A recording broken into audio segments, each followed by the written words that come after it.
So hopefully gets more people coming in through. But we would just start. I would start by sharing my screen and then set the session ruling. Thank you all for coming in. I can already see our speakers in the house. Thank you so much, sirs, for arriving to the session quite early. We appreciate your promptness.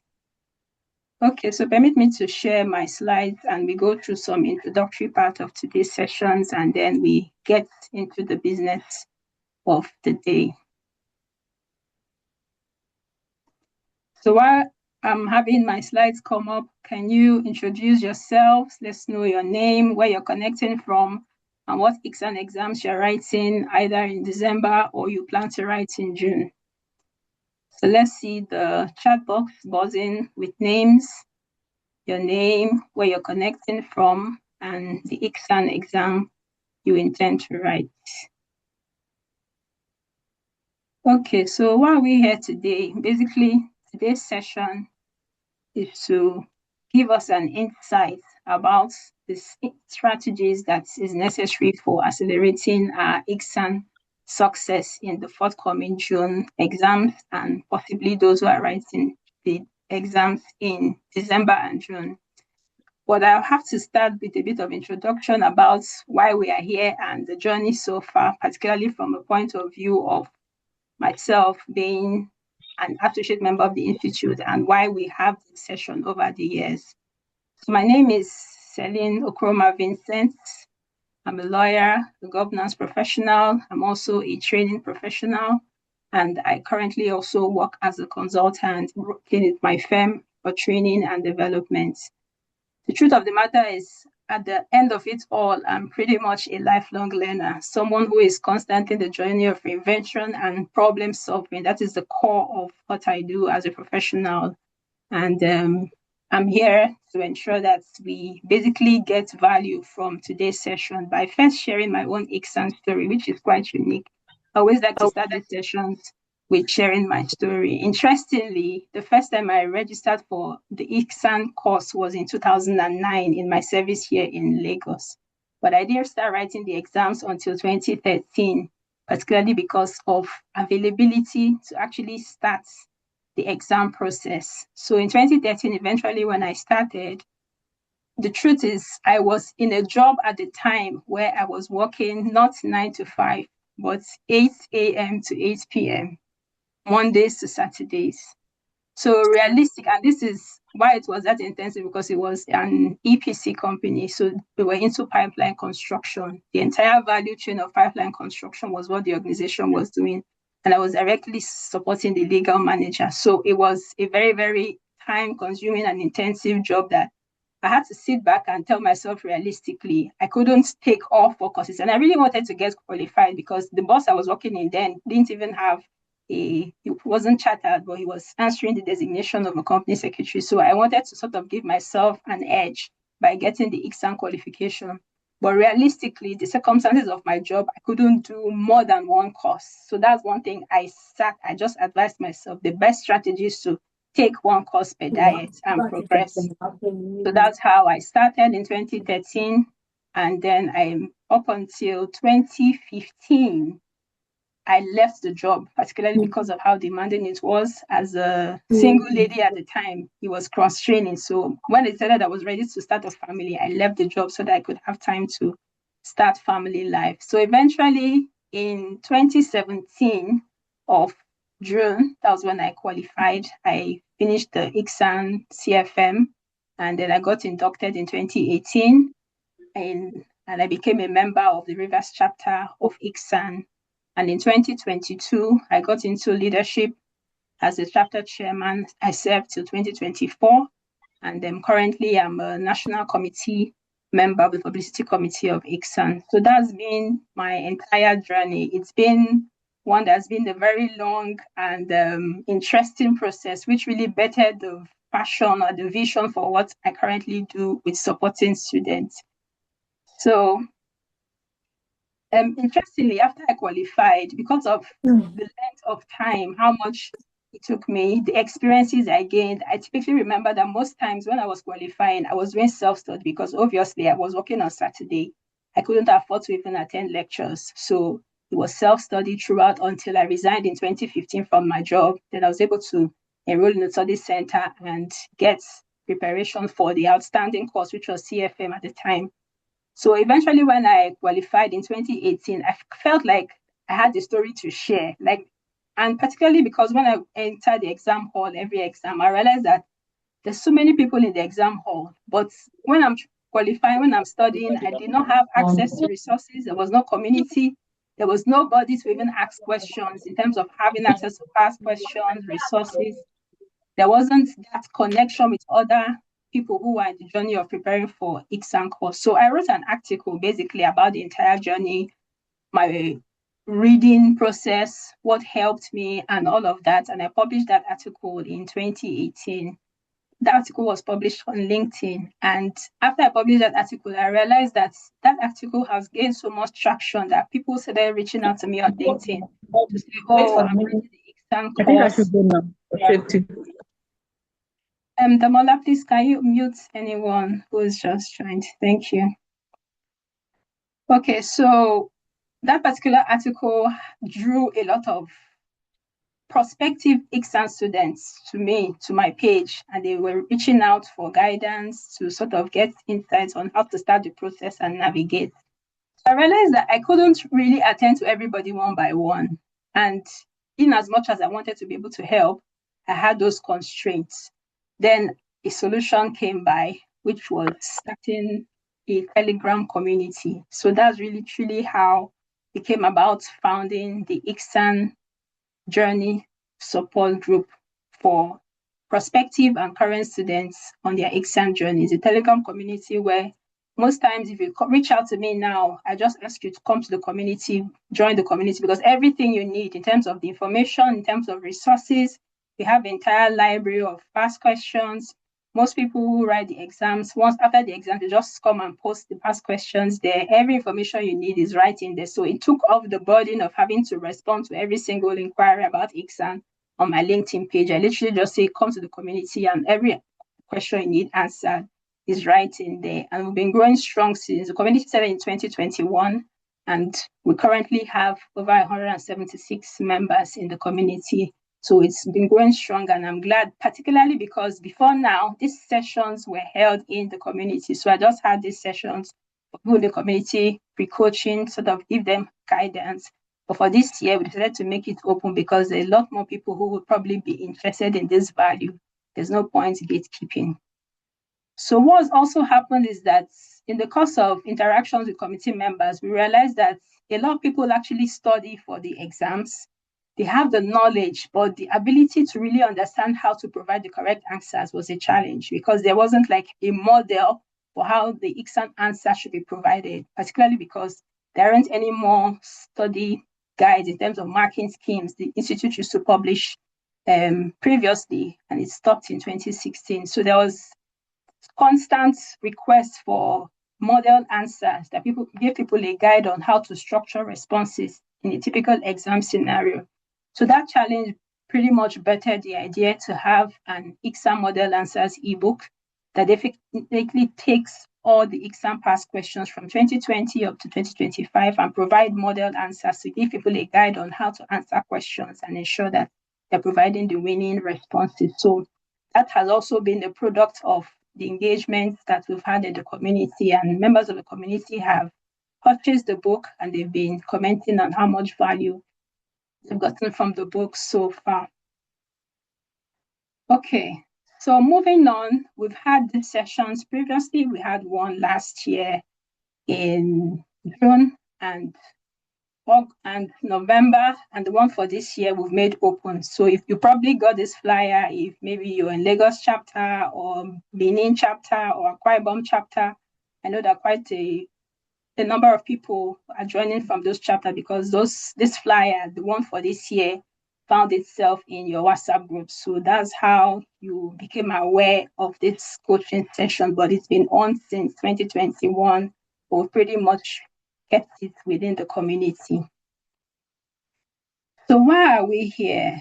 I want to, in as much as we know why we have joined today and we have an idea of the fact that we want to learn the tips and strategies that will accelerate our success. I just want to see in the comments box the message. What exactly are you anticipating to get out of today's session? I'll be reading some of those comments. Just type for me, what exactly are you hoping? What are your expectations? What are you hoping to get out of this session? Because we've decided to go a different strategy.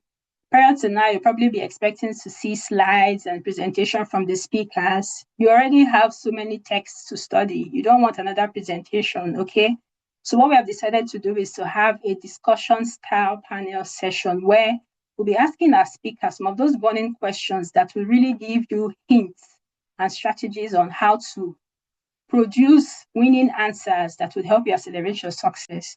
What are those pitfalls? A lot of students, you can find someone who's probably written the exam 2-3 times and they've not qualified. There's a problem. There's something they're not getting right. Those are the kind of questions that speakers will be responding to today, not a typical slide presentation where you probably used to. We don't want to go that route because you're already overburdened with so many resources to cover for the syllabus, and we have less than 2 weeks to the exam. So we're not going to have another presentation slide.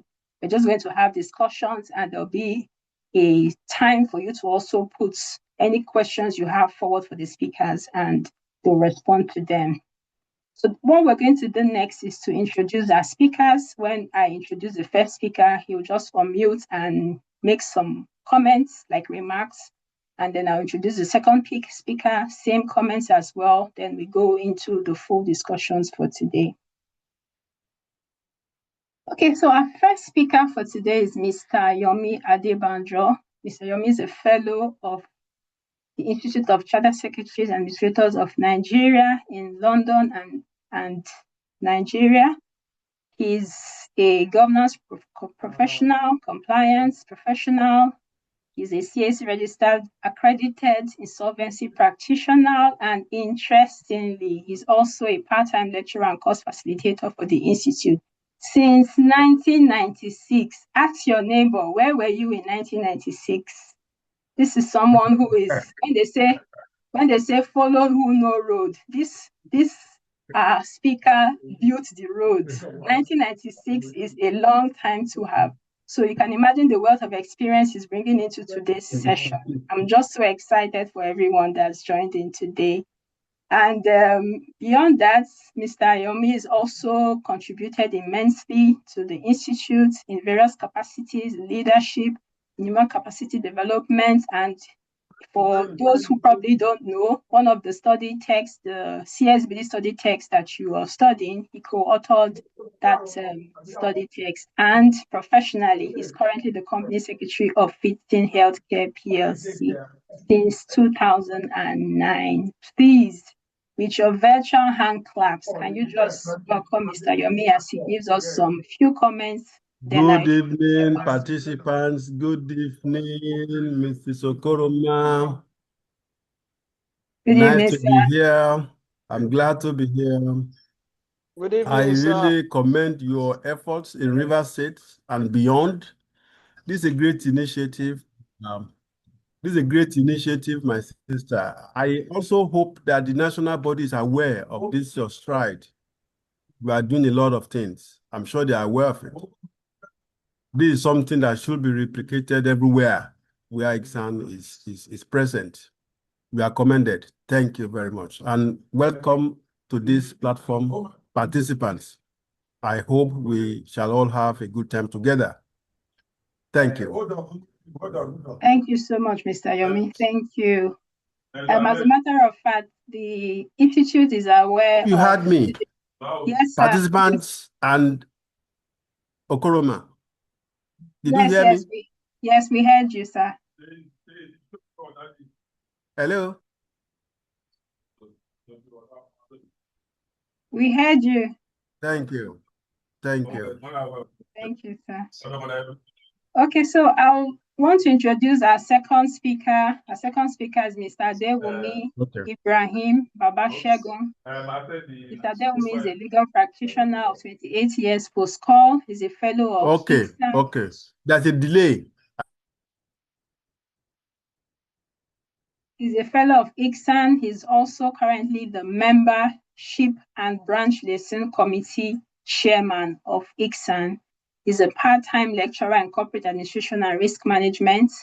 He's been a part-time lecturer for the last 19 years, and he currently heads the legal department of West Africa Exploration and Production Limited, which is the oil and gas unit of Dangote Group. Mr. Babashegun Adewumi, you're welcome.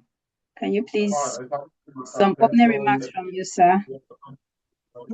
Good evening, everyone. You're wonderful to an interesting session. I'm sure it's going to be an interesting one at the end of the day. Thank you. Thank you so much, sir. Thank you for the short Thank you. point. Okay.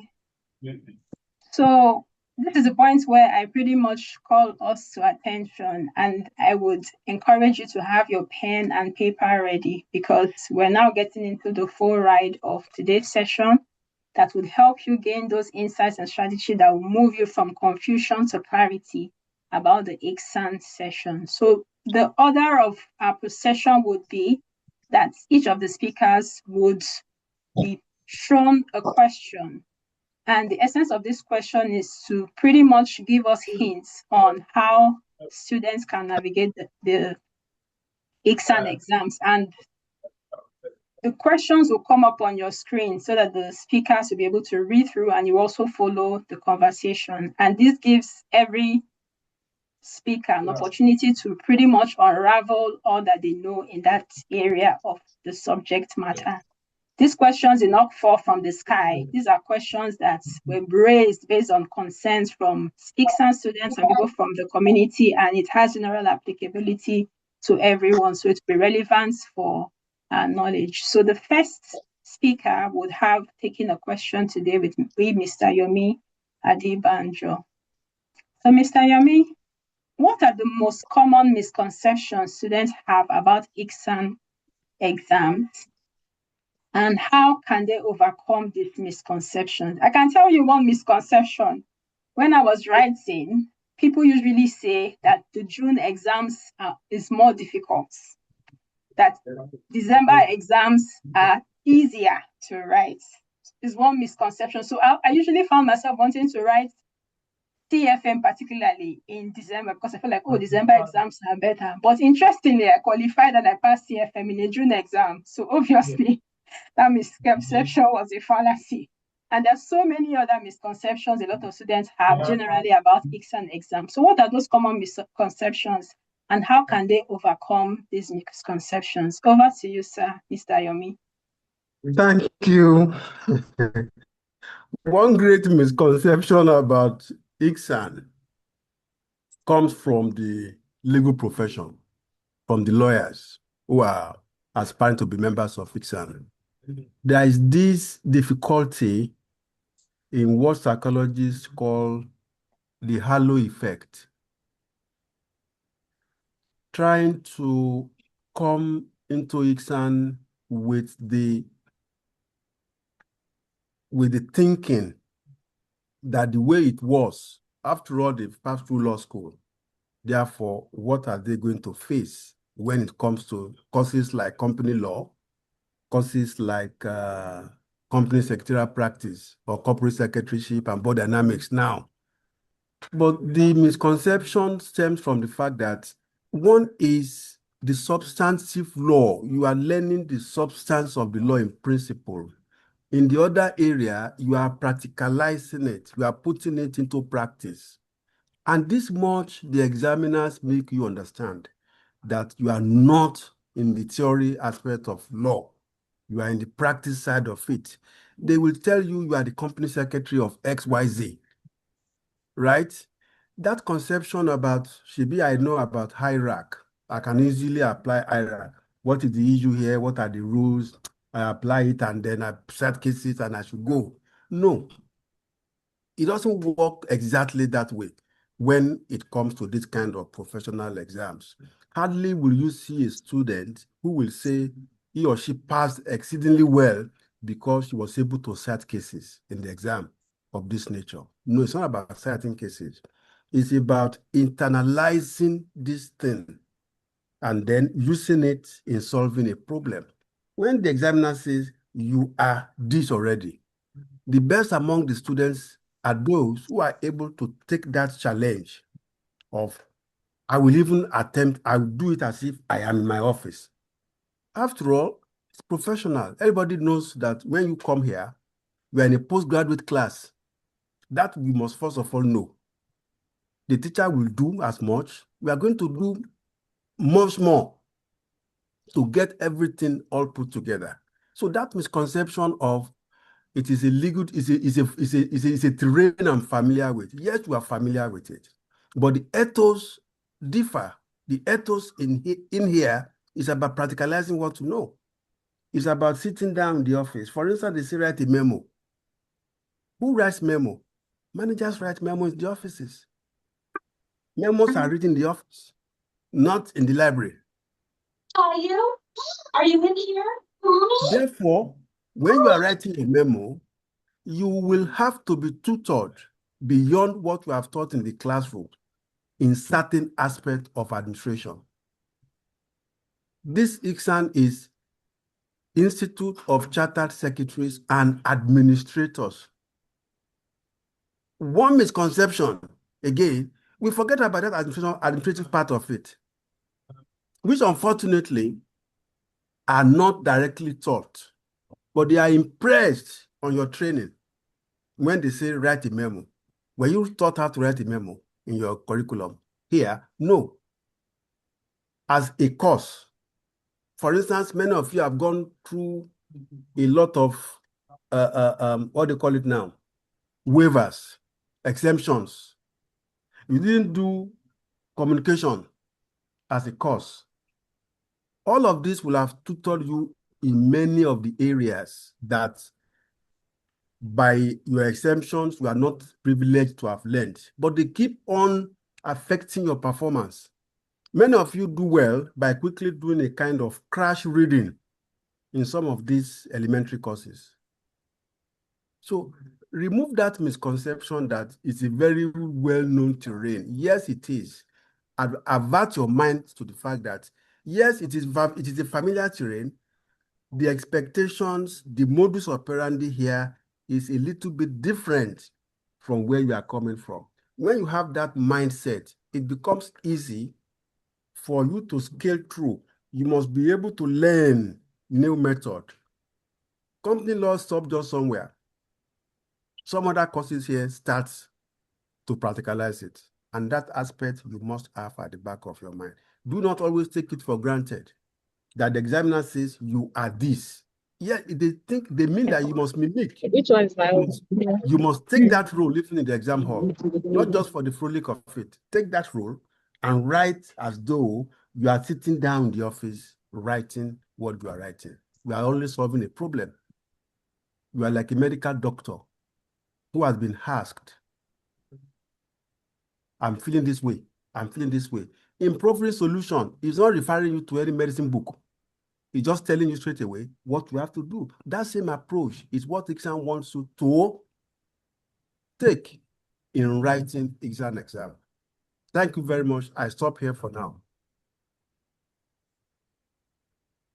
Thank you so much, Mr. Yomi. Very interesting analogy, and I quite agree with you, particularly with respect to the approach lawyers take towards the exams from a legal perspective with IRAC. I couldn't stop laughing when you mentioned IRAC.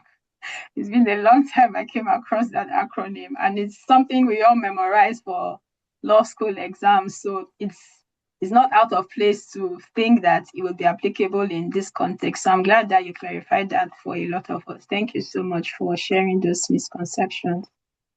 So we'll move on now to the next question for Mr. Babashegun, sir.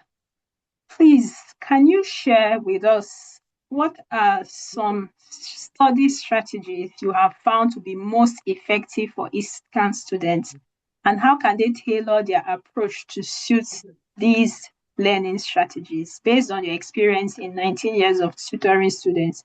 What are those study strategies that guarantee wins in terms of success for ICSAN students, and how can we tailor our approach to ensure that we are aligning our learning towards maximizing these sorted strategies and come out with excellence in our preparation.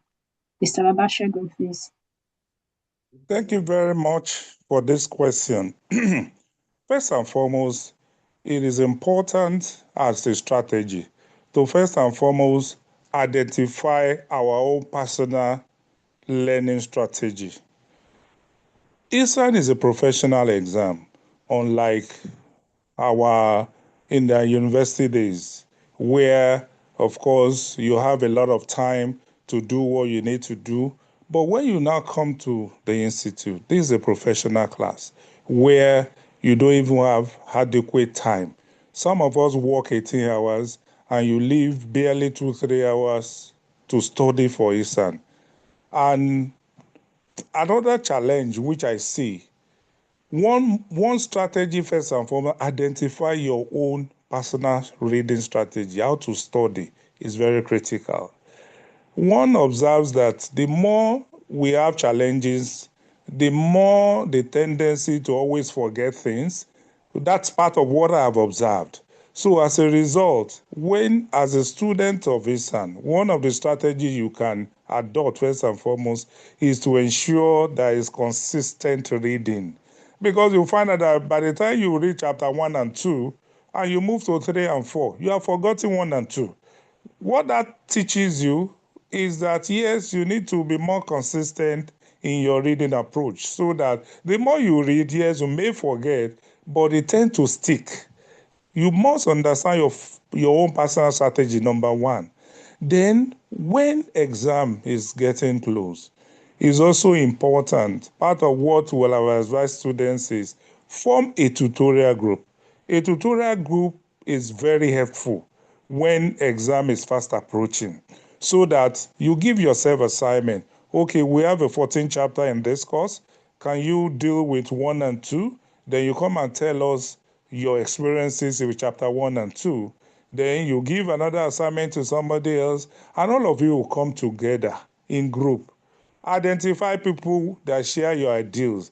Identify people that are focused. It's not everybody you can do such study group arrangement with, tutorials.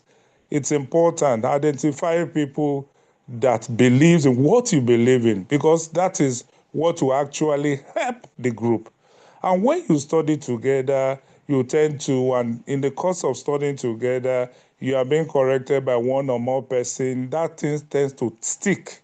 And it's been put in place by a lot of students in the past, and that group arrangement works. It works effectively. Some other strategy that some students could also put in place, particularly for those who don't have time for anything. Some, if they are unfortunate, maybe because of time, they can't do the normal conventional class, they usually do arrangement with some private arrangement whereby they tutor them on their own.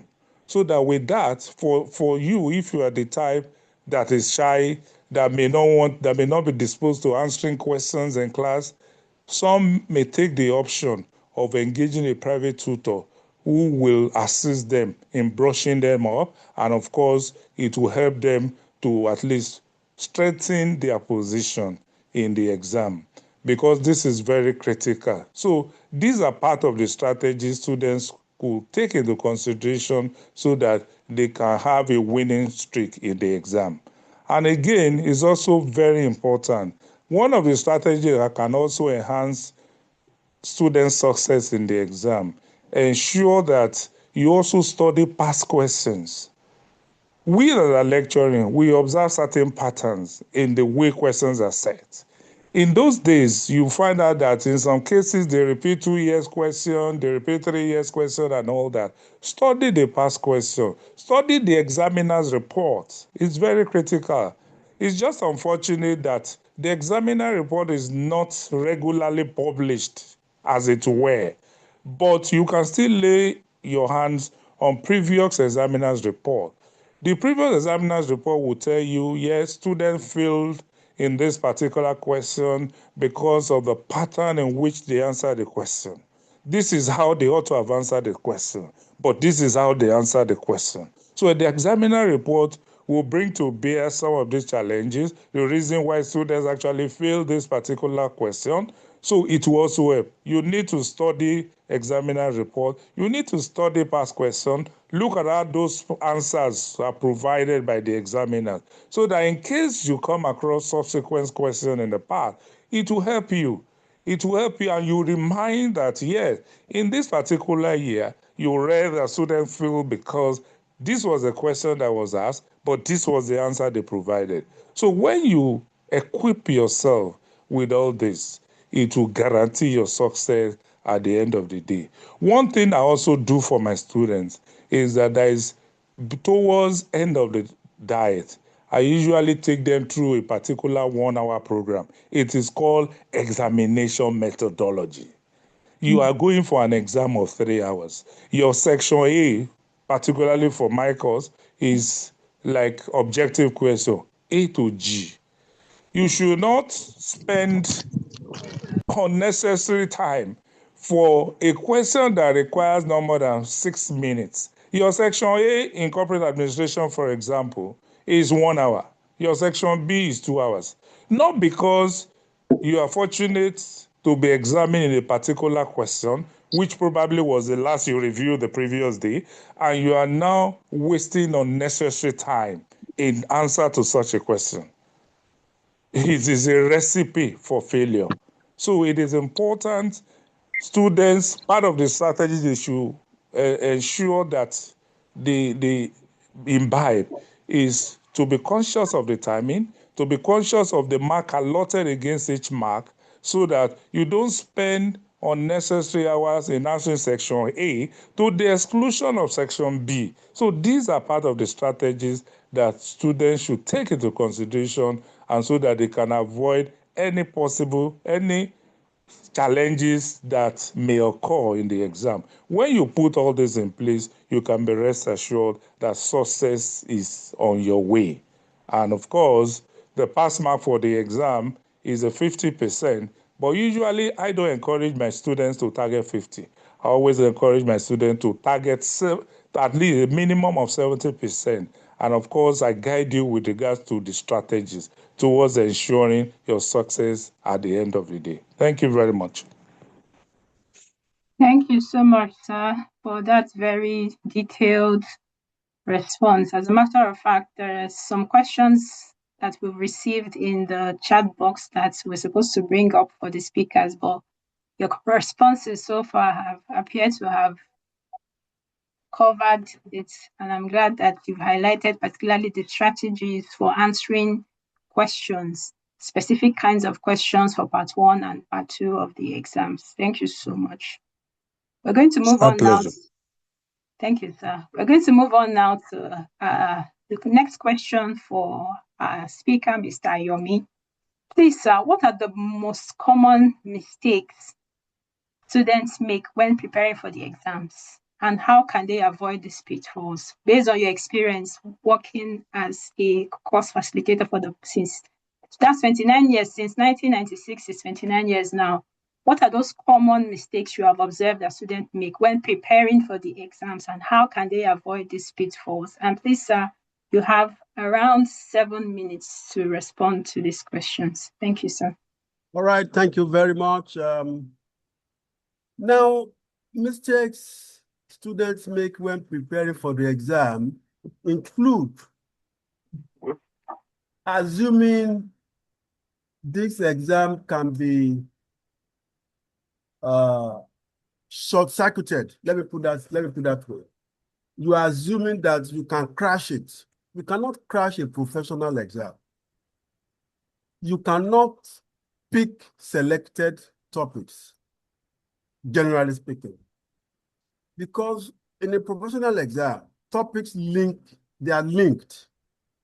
You can't always think you will answer a particular question constrained to that particular chapter in your pack. There are times when an answer will require you touching on 2, 3, 4 chapters.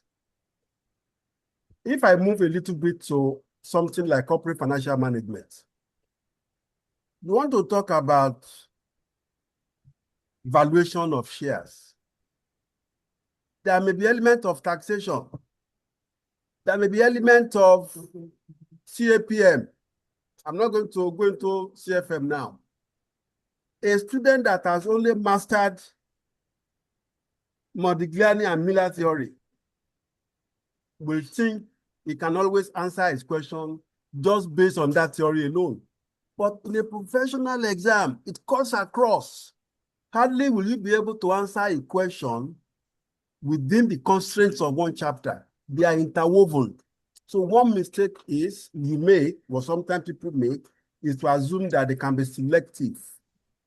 I'll read this topic and master it. Yes, sometimes you go scot-free, but most of the times, the question pattern is such that you still need to touch on other knowledge which are not found specifically in that chapter. So do not fall into that pitfall of thinking that out of 20 chapters, I will master 14.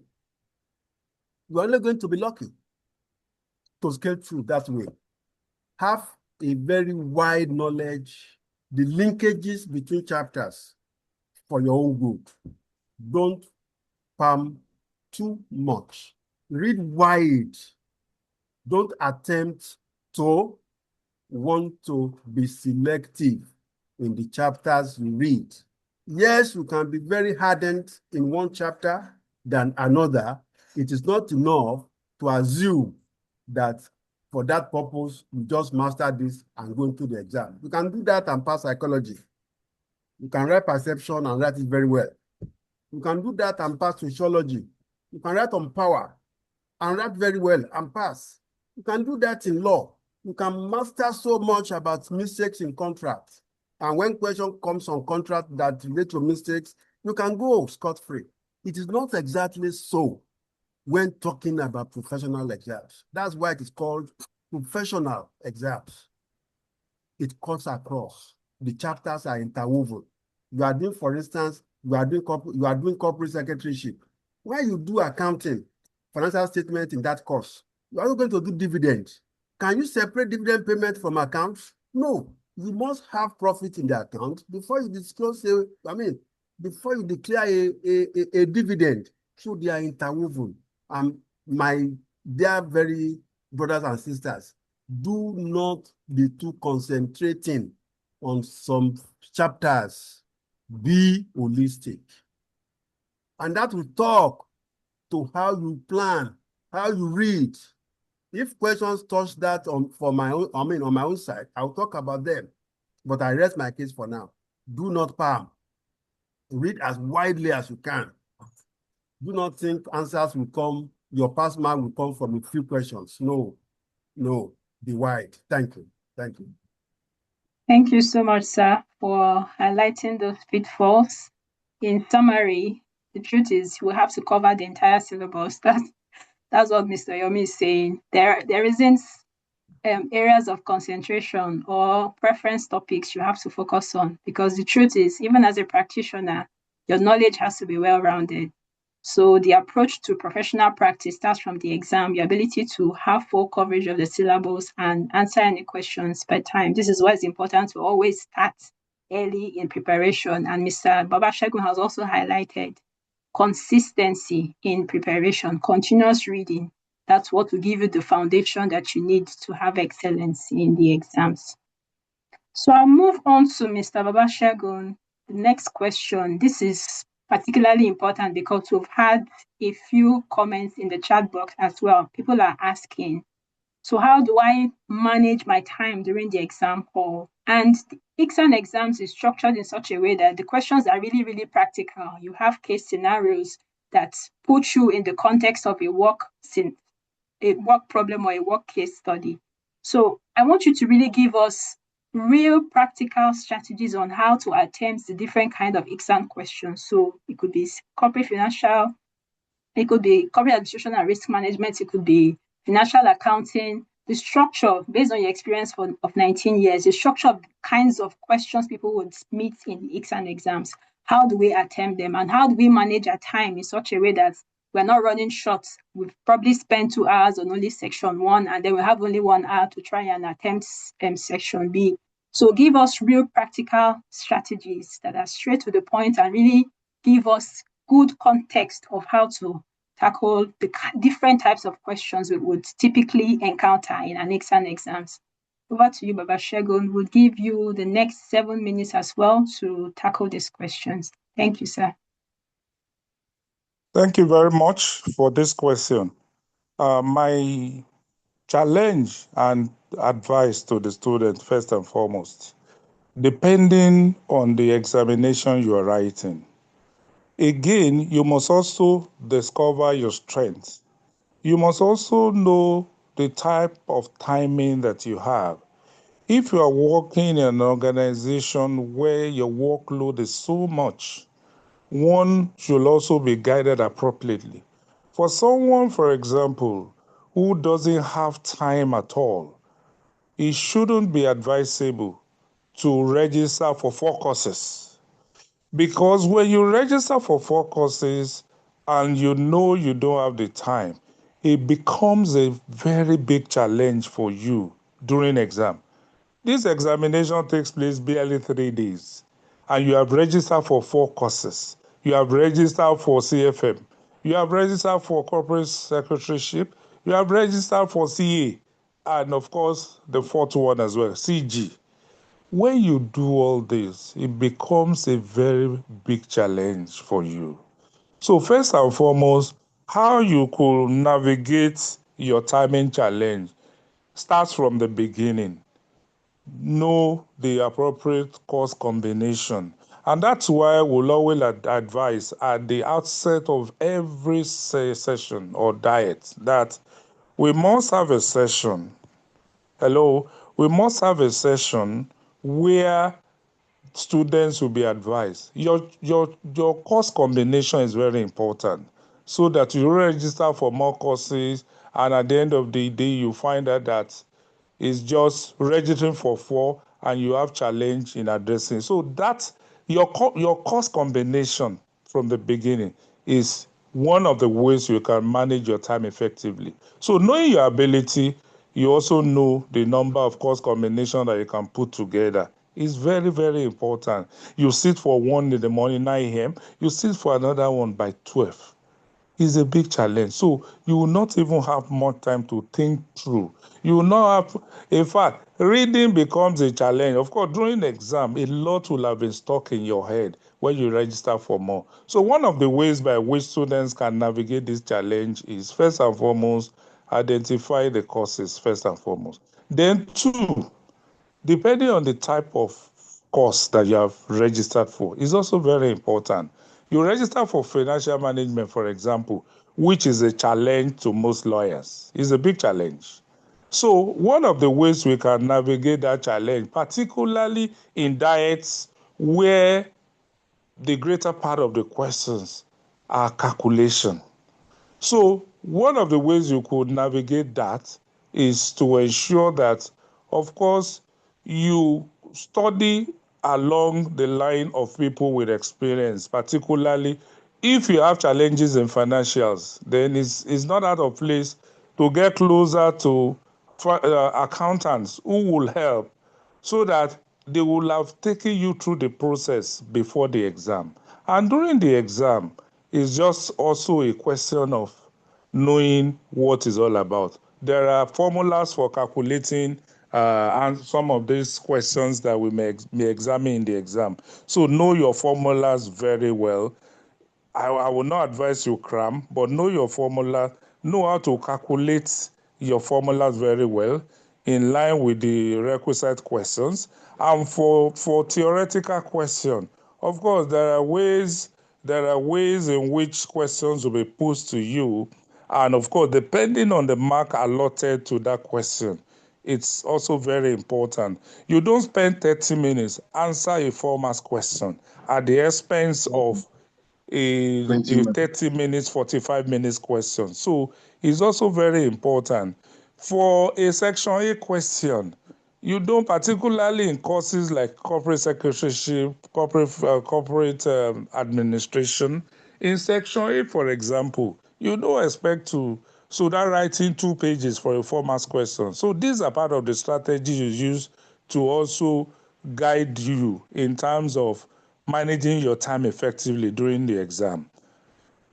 Section A, you don't expect to spend more than 6 minutes for one question because it's 10 questions, 6 minutes per question. And when you start writing 15 minutes for a section A question, you're automatically deviating. You're frolicking, which of course at the end of the day may not turn out the best. So know the time allotted against each mark. In fact, some people, as a matter of strategy and to also manage their time, they rather prefer to start with the section B, which requires more mark.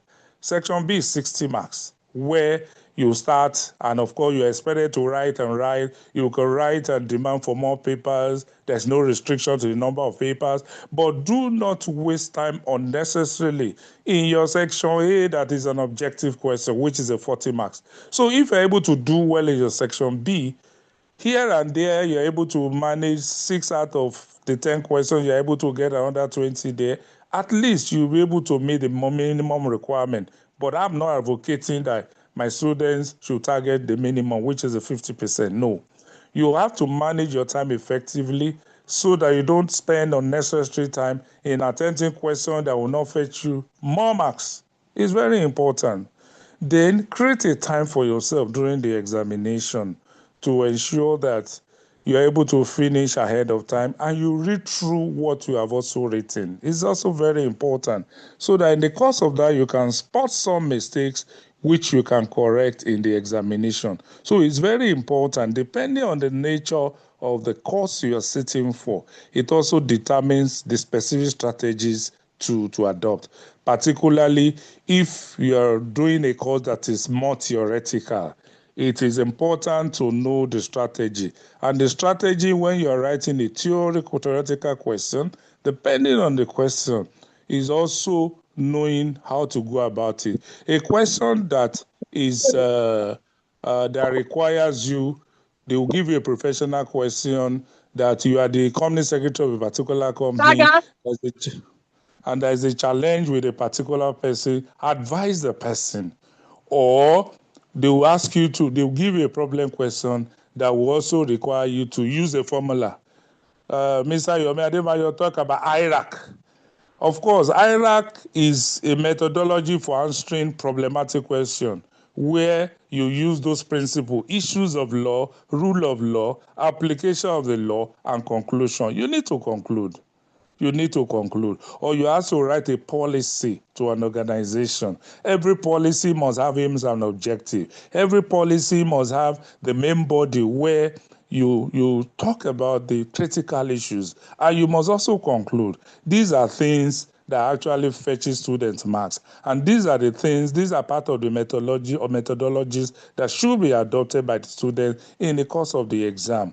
You have to write a memorandum to the board. It's important that a memo must emanate from somebody, it must be to somebody, and there must be a subject, and of course there must be introduction. So these are part of the methodology that students must know going for the exam. And those who don't still understand it, they still have time because the exam is taking place from 2nd, 3rd, and 4th. And so for those who have not mastered this methodology, is very good at this point to adopt this methodology so that when you adopt the methodology as stipulated, it will help and of course help to give the students a higher grade. Nobody wants anybody to repeat the class, but it's also very important. Manage your time effectively, manage how you answer your questions in line with requirement. And I earlier mentioned that the issue of examiner's question, how those questions were dealt with, is also very important so that you know, they call it, lawyers do it brief, so that you don't unnecessarily get into verbosity when you're supposed to be brief in your report. So it's very important. And when you deploy some of these strategies to answering questions, and of course, at the end of the day, you don't even need to finish the question in the exam before you get good marks. It's just knowing the strategies that you require. And these strategies involves following the process, following the procedure, and of course also be watchful of the timing so that you do attempt 2 questions when you're supposed to answer more than 2. So thank you very much. Thank you so much, Mr. Babashegun. There's so much value you've shared in the minutes you've spoken. For those of us who have been asking if the recording will be available, yes, it will be available and it will be uploaded to YouTube, and the link will be shared to everyone who has registered to attend this session. In fact, everything Mr. Babashegun has said is so key, because you realize a lot of people who said, I wrote so well, I don't know why I didn't pass. Possibility is that you've been asked to write a memo and the structure of a memo wasn't even provided in your answer. And you probably wrote a lengthy essay into 2 pages for an 8 marks question. In your mind, you probably felt like you've done justice to the question, but then you have not provided adequately what the examiner expects from that question, and you wouldn't get the full marks. So these are some of the challenges that we have with students not really understanding how to tackle questions. And I'm glad that you've really provided a lot of insights onto the structure of the questions and how to attempt them. Thank you so much, Mr. Babashegun. So we Thank you very are much. currently at, we've almost come to the end of the session, but we just have one final round of questions for our speakers, and we're going to open the floor for 2-3 questions from our participants. We're seeing quite a number of comments in the chat box, and what we would also do is to highlight some of those comments and probably throw them at our speakers, or if you intend or you have a particular question that's not been covered, we would give an opportunity. What you can do now is to just use the raise hand icon and be on standby. Once we are done with the last 2 questions, I would give permission for the people who have seen their hands raised to unmute and ask the speakers their questions directly. Okay, so we'll go on to the last question for Mr. Yomi. Please, sir, this is a question that now goes beyond exam preparation, because we have a lot of people who finish the qualifications, they don't really understand how to apply it. We really want us to get value beyond just preparing for the exam. So how can students apply the knowledge and skills gained through the ICSAN exams to their professional roles?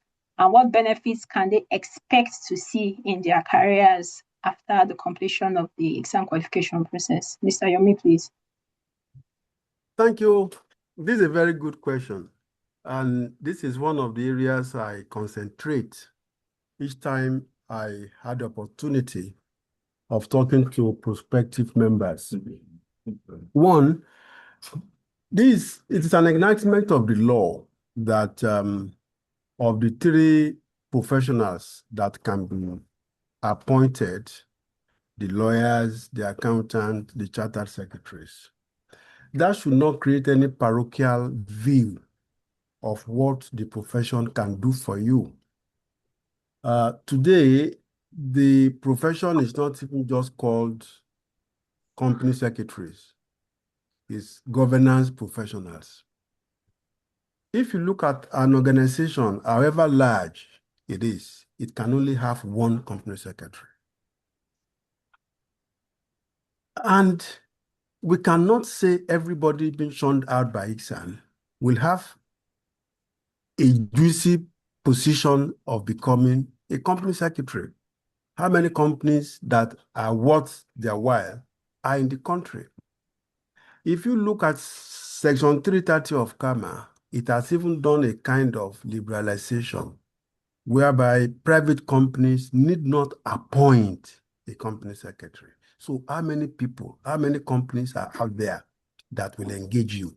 So it constitutes a parochial mindset for people to come in here and assume all they can do once they qualify to be appointed as CS. What about the governance profession in it? What about the due diligence examination that is therein? All that you learned in corporate financial management, where have you thrown project management that is also embedded? Where have you thrown governance, board evaluation, governance evaluation, training even, board training? Where have you thrown all of this? In other words, it is parochial, it is short-sightedness that will make any of you think that once I have my certificate, is either I go to London or Canada, as many of our people did, Once they got qualified here, many of them are in UK, they're in Canada now. I know a few of them. Yeah, that is okay. Because over there, they get highly rated and paid higher. But beyond migration, which is available to you, another thing that is available to you is to examine your current situation. Examine Nigeria itself. In this country today, I make bold to say that there is dearth of governance practitioners. Only few of us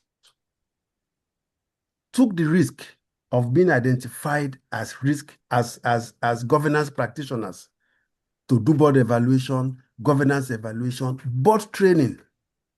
For instance, how many people are in that field? How many people are doing it? So the few ones doing it now look like, where are they coming from? Do you understand? So, in other words, I will urge you, do not limit your capacity upon qualifying from here to just being appointed the company secretary. Yes, it is a high-ranking position in any organization, but you get tired too at a point. And the leeway, the help for you is practice. I set up a practice in 2005. Yeah, that firm is 20 years old today. This year. By December 19, it will be 20 years old. The question you will ask me, what have I been doing with that company, with that firm? Insolvency practice, winding up of companies. Am I communicating? So the question you should ask yourself is, beyond being company secretaries, is this profession offering you something else? And I've listed a few things that it is offering you, if only you are looking in that direction.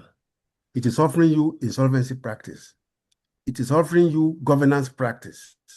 It is offering you capacity building in training and things like that. So where have you thrown all of that? You are busy looking for a job as company secretary. You will not get it because it's not a position that is easily available. A company can employ 20 accountants. I work with a company where the number of accountants chartered is about 15. But there's only one company secretary.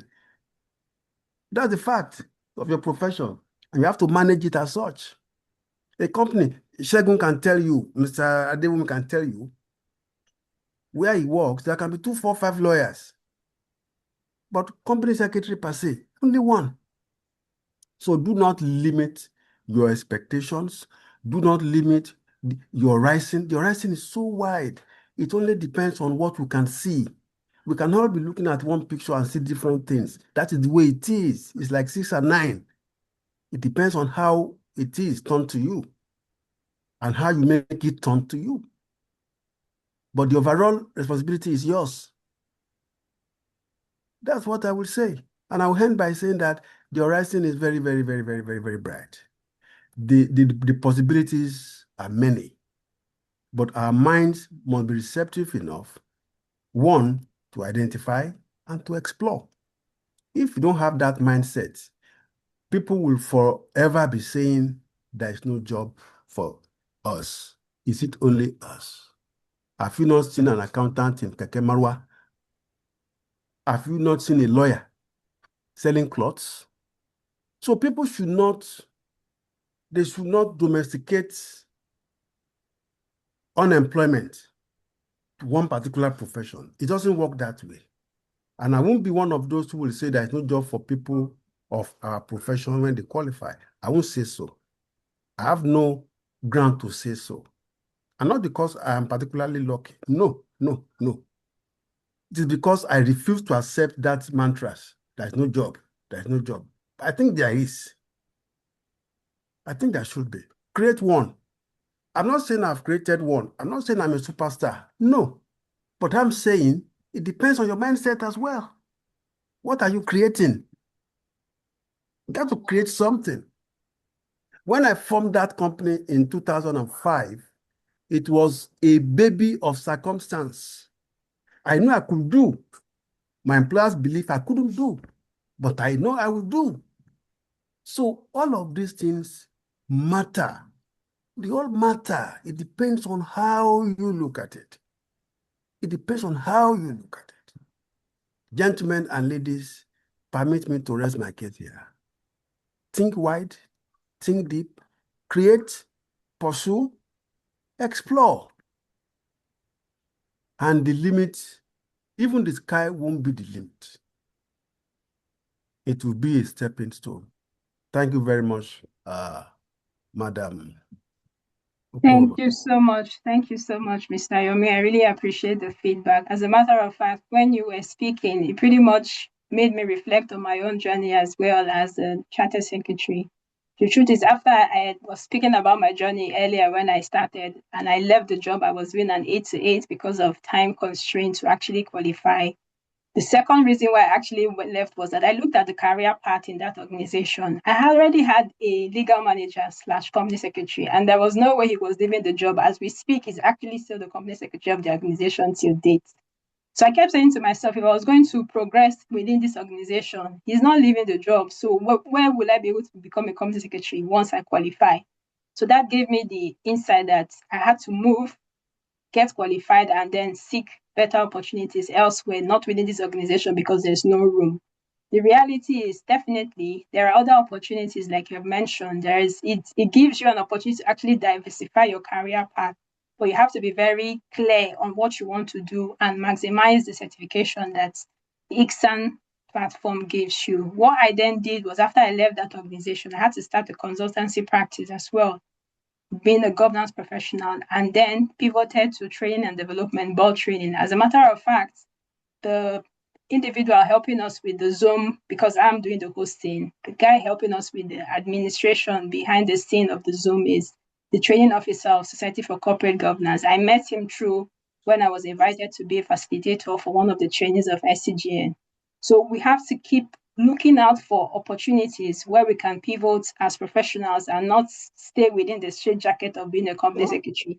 There's so much more. In fact, there's a handbook ICSAN has that was published by the Governance Practice Committee.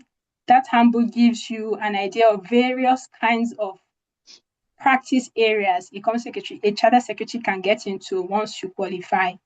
But you have hinted a few things, which gives us a nice wrap up to the next question that we have for Mr. Yomi, for Mr. Babashegun. And I just want us to close out with that question. Oh, my slide is acting up. Just give me a second. Let me go back to that particular question and have it up. Okay. Yes. So this is the question from Mr. Babashegun. So Mr. Babashegun, please, can you give us clear insights? Like, what are some of those common career paths that are possible for chartered secretaries? Okay. Part of our training is actually to be versatile in our practice as charter secretaries. Upon receipt of our practices license, I'm sure a number of us, even after their induction, their practice license is still lying fallow, or they have not even indicated their interest in getting the practice license. One can understand why. Because some, after their induction, the next question is, where do I go to? There's so many opportunities as governance professionals, as charter secretaries. It's just for us to actually make ourselves available and ensure that, of course, we know what we are supposed to do. I mean, the current thing that is based on the code of corporate governance that was passed, there was this code of corporate governance in 2018. That code of corporate governance has actually exposed the many opportunities for a number of governance professionals based on the provisions of that law. Of course, it's now a fundamental requirement that directors must go through training. And of course, upon training, of course, so many other things have to follow. You must train your directors, you must train your shareholders. When you subject them to training, of course, part of the opportunities that is available, of course, the host of this program has also taken advantage of this kind of opportunity. Capacity building. A lot of organizations, they have directors who are very old, who are untrainable, because there's a situation where you have shareholders and directors that are untrainable because they are old and they feel that what is it that I want to learn now? And this is why in some organizations, you even find out that some directors, old directors, cannot even make use of the system. They cannot make use of the internet. It becomes a challenge. So one opportunity where charter secretaries can excel is in the opportunity of capacity building, which of course has been mentioned. Another important area, now we're talking about ESG, environmental, social governance. It has become a challenge now. That's the in thing in these areas where you can be a master in that aspect because there is a need and necessity. Under Corporate Governance Code, Principle 21 emphasize the issue of environment, sustainability. A lot of organizations are operating in a manner that is contrary to the dictates of the environment. So as chartered professionals, you can also develop yourself in this area where, of course, you be a consultant to organizations in such areas, consultant on environmental sustainability. For those in the oil and gas, there are requirements under the law that talks about host community. So your obligation under the host community regulation, section 235 of petroleum industry law, also emphasizes the need why the set law, which is the company now, the oil company, should be responsible to the environment. So you can be a consultant in this area, advising company on what the law says as a charter corporate governance professional. What the law says about responsibility of the settlor to the environment. Environment is key. So you can be a consultant in that area as a charter secretary, where you will be, of course, all you need to do is to learn so much about environment, sustainability, the role of an organization to ensure the operating area is sustainable, and of course, you'll be able to impact on the community where you operate from. You have to, of course, demonstrate your understanding and appreciation of the community. That's another area where, as a corporate governance professional, you can also excel. Board evaluation. In fact, every 3 years, the Code of Corporate Governance makes it mandatory that at least it can be internally done, but for every, at least once in 3 years, you must carry out your board evaluation. Board evaluation practitioners in our field have now been making so much. In the area of board evaluation, you evaluate the board, you give them questionnaire, and they fill the questionnaire. Each person, the directors will be questioned, even the chairman of board will be questioned, they will be subject to questioning. So that is another area where our practitioners have been making money, carrying out board evaluation for organization. Of course, it's a very detailed process where everyone that have interaction with things that relates to the organization will need to fill a questionnaire. They will be subjected to further questioning on how well they may carry out their activities. That is also another area where practitioners can also excel. You carry out a lot of board evaluation. Even at the institute, we are at the point of one is currently going on in the institute. And of course, that assignment is given to consultant practitioners like us to carry out for us. So without necessarily being a charter secretary, These are the other areas where, of course, we can excel. We're talking about governance. A lot of organizations are not complying with rules and regulation. So that is also another area where, of course, as practitioners, we can excel. Now, companies, they now have compliance. They now have compliance officers. So you cooperate as a compliant officer in organization, as a charter professional, so that where you assist the organization in putting them through the process, what the law says, what regulations govern them, so that the company can avoid liability. You don't necessarily have to be a company secretary. You could be a corporate governance professional, but you operate as a compliance officer.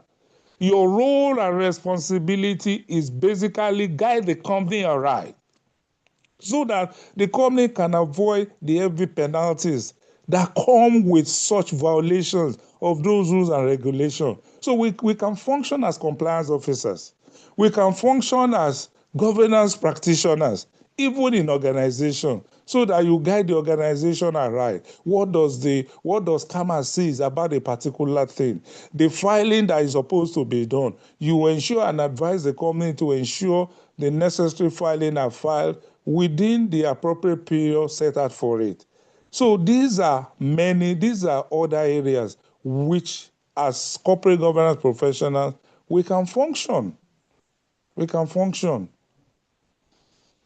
Thank you very much.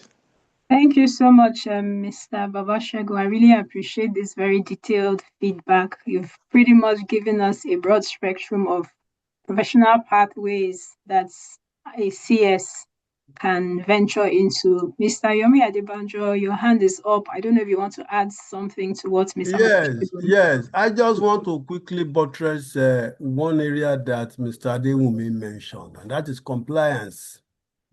If you have ever listened to me at some fora, I've always mentioned that charter secretaries looking for jobs as company secretary is myopic. People leave this country chartered, not going to Canada or London looking for job as company secretaries. They go first as compliance practitioners, which this profession offer them. I have 2-3 people in Canada. They went on the strength of ICSAN. And what job were they looking for there? They weren't going there to look for job as company secretary. They will belong on the street. But compliance, you can have 2-3 compliance managers working hand in hand. One is officer, one is supporting this, especially in large organizations. So let us change the narratives. Let us refocus our skill sets. Let us begin to rise and say, this area is our top. We will defend it. An accountant cannot do more of compliance than you. The only person who can challenge you in compliance is a lawyer. And you both can play side by side. Compliance managers, compliance officers. I just thought I should further, emphasize the enormous opportunities in the area of compliance for chartered secretaries. Thank you very much. Thank you so much, Mr. Yomi. As a matter of fact, I totally agree with you. Compliance is an area that appears to be underlooked when it comes to the role or the various pathways a charter secretary can venture into. So I'm glad that you added more points to emphasize that pathway. Thank you so much. We have officially come to an end of the session. We have overshot our time by 10 minutes, but I promise that we're going to allow participants, 1, 2, or 3 people who have specific questions that they want responses to. So if I see a hand raise icon in the next 1 minute, I can enable you to unmute and speak. If not, we would officially bring the session to a close. For those of us who have been asking about the recording would be available if you have registered for this session, you're going to receive a link to the recording. It will be uploaded on YouTube, because what we typically do for these sessions is after this session, we upload the videos on YouTube, because most people also go to Google and search how to pass ICSAN exams, and they find some of these videos. The videos we played earlier by Rukaya Edidis on YouTube. People have also connected to the Telegram group through those videos. So we're going to have it on YouTube, and the link will be sent to everyone who registered for the session. So is there anyone who wants to ask a question to the speakers? Yes, please, but I couldn't find the hand icon. It's okay, you can just go ahead if you're muted already. All right. Just introduce yourself and then your question, please. Yes, my name is Emmanuel Obeya Simon. I am based in Maiduguri, and I'll be taking the ICSAN final exam this December. Is a word of thanks to our able facilitators. Personally, they've been able to open my eyes to say this area I've chosen is actually the right path for me at this material time.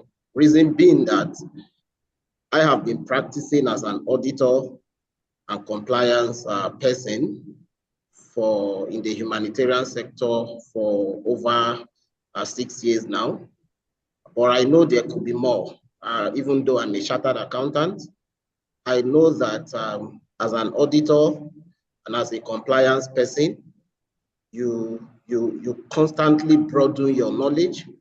You constantly get to know about different industries, their compliance requirements, and all of that. So thankfully, the point was well emphasized in the course of the presentation. I think I am fully convinced that I'm on the right track.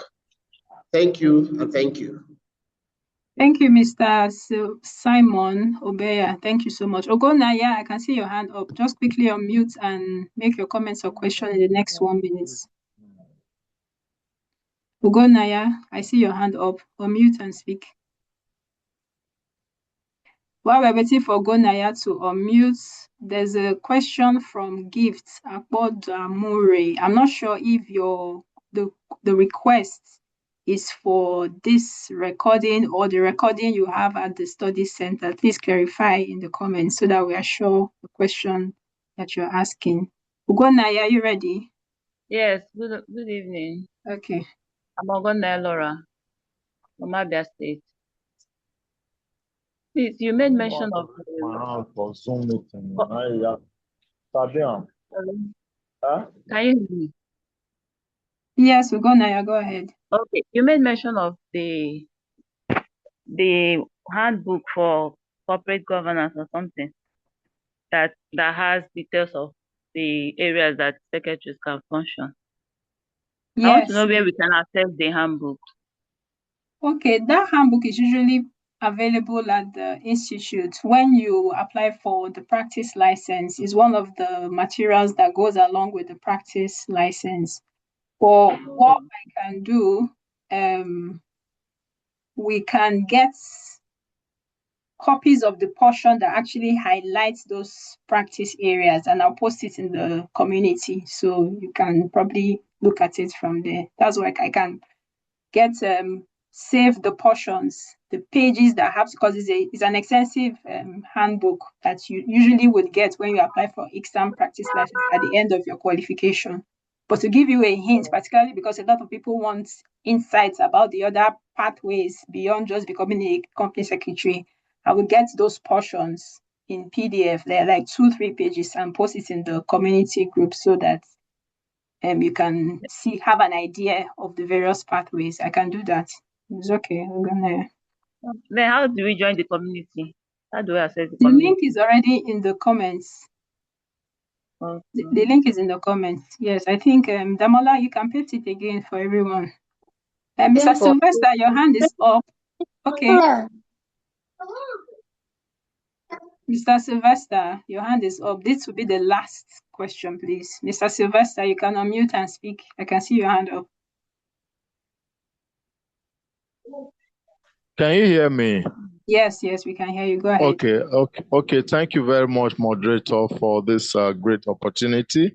My name is Mr. Sylvester Ugberise. I am here in Benin. This has been a wonderful program. I'll be looking forward to this. I'm presently serving as a company secretary in a company here in Benin, and I'm a lawyer. I've been a practicing lawyer for a couple of years, but recently I was appointed as a company secretary. So it's a total different ball game altogether. But I want to ask, what do you do as a company secretary with a difficult boss? Situation where you have a boss who does not understand what it is to be a company secretary, a boss who wants to do everything. Like, personally, I want to tag a certain boss like a sole administrator. My first year in the university, we had a sole administrator who was appointed by the military regime at that time. So now I'm seeing someone who happened to operate like a sole administrator. He doesn't take advice. He doesn't want to take anything you say as a lawyer, as a company secretary, for anything. So when you find yourself in such situation, particularly when you are asking for statutory records that ordinarily a company secretary should ask for instance, when a tender board meeting for procurement is Sorry to be to cut held. you, Mr. Sylvester. Can you, to be honest, the question is not really within the context of today's conversation, but I would ask the speakers if they want to take it, but can you just summarize the question so that, because we're out of time, just summarize the question, and then I would, if the speakers, please, Mr. Babashago and Mr. Yomi, if you're disposed to respond, you can. Okay, ma, thank you very much. But summarize your question, please. Yes, in summary, what do you do when you have a difficult boss to deal with as a company secretary? How do you, a company secretary, a boss who doesn't want to, a CEO who doesn't want to take advice, he doesn't care whether you're a company secretary, just want to do everything as if you were a sole admin? That's my question. Thank you. Okay, thank you. To our speakers, Mr. Yomi and Mr. Babashago, you're not obligated to respond to this question because it's outside the context of today's conversation. But peradventure you want to throw lights or probably give some guidance, feel free to unmute and speak. Otherwise, we will just move on to a close. I'll just give a window of like 1 minute. Let me quickly, to save our time, let me quickly answer Mr. Sylvester. Not in full, but my number I will write in the chat box. You can call me after this time. Your question borders more on mentorship than just a question in the room. And I can assure you, we can discuss. I can give you some tips after this. Sir. I think that is better approach so that we help our host to also maximize the time. Thank you. Thank you so much, Mr. Yomi. Thank you. Okay, so that's... Good evening. My question has not been answered yet. What's your question, please? I was talking about our class recording for study purpose. When are we going to get them? Okay, the question is actually for the administrator of the study center that you are enrolled in. It doesn't really have any bearing on today's conversation. So what I would recommend is, can you reach out to the administrator of the study center or whoever is hosting the classes that you want the recording for, so that they can help you out with that? Is that okay? Yes, that's fine. Thank you so much, ma'am. Okay, all right. So thank you so much, dear participants. Thank you immensely to our speakers. It's been a very enriching session. I'm so glad we've gotten so much value. To be honest, I'm glad that we've had this session. And if you know you've gotten value, please, can I see your appreciations in the comment section to our speakers? Both of them actually had lectures today, and immediately after the lectures, they had to jump on this call to ensure that they offered value. And I mean, it takes a lot of commitment, particularly with the length of time they've been of service to the Institute, and they still bring out time for their busy schedule to attend this session. And these are the kind of sessions where you probably have to pay to have these kinds of people in the room sharing insights and offering value from their wealth of knowledge. So we're immensely grateful. Thank you so much, Mr. Yomi. Thank you so much, Mr. Babashegun. We really Thank you appreciate for the inviting me. time Thank you. and I appreciate the how time. much you have poured into us in the course of the conversations we've had today. Thank you so much. For the recording I've already mentioned, you're going to receive the link for the extracts of the governance practice guidelines that shows you the various pathways. I would have it posted in the community group for those who would be interested to have that insight. And I think that's all for today's session. Thank you all for coming. Thank you, our speakers. Mrs. Okoroma, it's a great job you are doing. I personally do my heart for you. Well done. Well done and well done. You have Thank you so much, Mr. I Yomi. do my heart Thank for you. you. God bless Thank you. you, God sir. bless you. Thank you, sir. God bless you too. Thank you. All right, participants, we'll draw the curtains for today's session. For the rest of us, we would meet in the community and we continue our interactions from there. All right, all have a good evening and enjoy the rest of your weekend. Bye for now.